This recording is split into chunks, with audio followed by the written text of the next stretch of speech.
বৃহস্পতিবার পবিত্র রাতে কেউ যদি এই দোয়াটি 100 বার পরে কোনো দিন পৃথিবীর কোনো মানুষের কাছে তার হাত পাততে হবে না।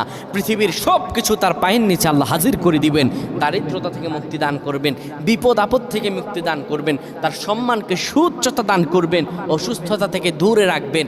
আল্লাহর অশেষ দয়া ও রহম তাকে দান করে দিবেন। সুবহানাল্লাহ। বৃহস্পতিবার রাত এটি গুরুত্বপূর্ণ রাত। এই রাত সপ্তাহে একদিন আসে।